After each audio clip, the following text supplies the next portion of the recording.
சுழியா ஸ்ட்ரீட்டில் பார்த்தீங்கன்னா நிறைய தள்ளுவண்டி கடையில் ஃபேமஸான ஸ்ட்ரீட் ஃபுட்ஸ் வந்து நிறைய விற்கிறாங்க. அதில் இன்றைக்கி வந்து ஆயிஸ்டர் ஆம்லெட் நம்ம ஆர்டர் பண்ணியிருக்கிறோம். நீங்கள் ஆயிஸ்டர் ஆம்லெட்டுக்கு நிறைய க்யூ நிற்குது. நம்ம ஆர்டர் பண்ணிட்டு வந்து உட்காந்துருக்குறோம். அவங்க வந்து கொண்டு வந்து தருவாங்க. நம்ம டேஸ்ட் பண்ணி பார்க்கலாம்.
நம்ம ஆர்டர் வந்துருச்சு. பார்க்குறதுக்கே ரொம்ப அழகாக இருக்குது.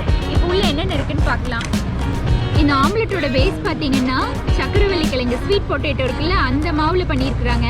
அதில் வந்து லெமன் கிராஸ் போட்டு கோழி முட்டை போட்டு அதை நல்லா ஃப்ரை பண்ணி அதுக்குள்ளே ஆயிஸ்டரோட எக்கு போட்டு அப்படியே ஃப்ரை பண்ணியிருக்காங்க. உள்ளே வந்து கொஞ்சம் உப்பு, பெப்பர், ஆயிஸ்டர் சாஸ் எல்லாம் போட்டிருக்காங்க. இதுக்கு வந்து நமக்கு தொட்டுக்கிறதுக்கு சில்லி சாஸும் கார்லிக் சாஸும் மிக்ஸ் பண்ணது கொடுத்துருக்காங்க.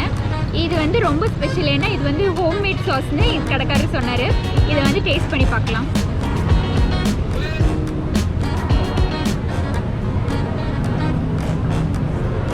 இந்த ஸ்வீட் பொட்டேட்டோவும் கோழி முட்டையும் சேர்ந்து இந்த பேஸ் பார்த்தீங்கன்னா நல்லா சாஃப்டாங்கிறத விட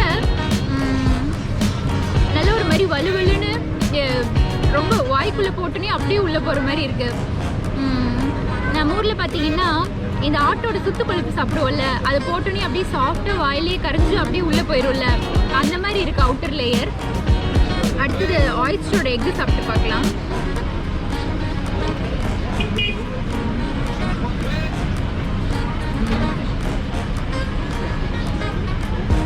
ஆயிஸ்டரோட எக்கு நல்லா வெந்திருக்கு. இது எப்படி இருக்குன்னு பார்த்தீங்கன்னா நம்ம சீம்பால் கட்டி சாப்பிடுவோம்ல, அது அப்படியே நல்லா சியூவியாக நல்லா மென்று சாப்பிட்ற மாதிரி அதே மாதிரி இருக்குது. இது ரெண்டும் சேர்த்து வச்சு சாப்பிடும்போது நல்ல ஃபில்லிங்காக இருக்குது. தென் பிளேட்டு தீர்றதே தெரியல, நல்லா சாப்பிட்டுட்டே இருக்கலாம். டேஸ்ட் ரொம்ப நல்லா இருக்குது.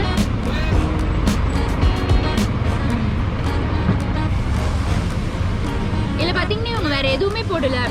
லேசாக ஃப்ளேவருக்கு பெப்பர் போட்டிருக்காங்க, அவ்வளோதான்.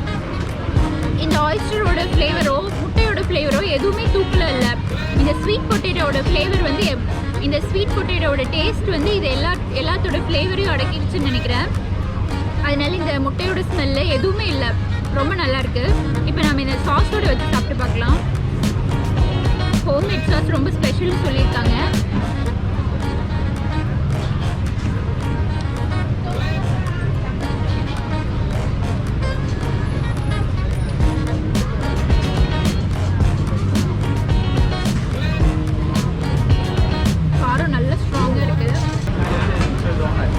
ஒரிஜினல் கார்லிக் சாஸ், சில்லியும் கார்லிக்கும் மிக்ஸ் பண்ணி சாஸ் செஞ்சுருக்காங்க.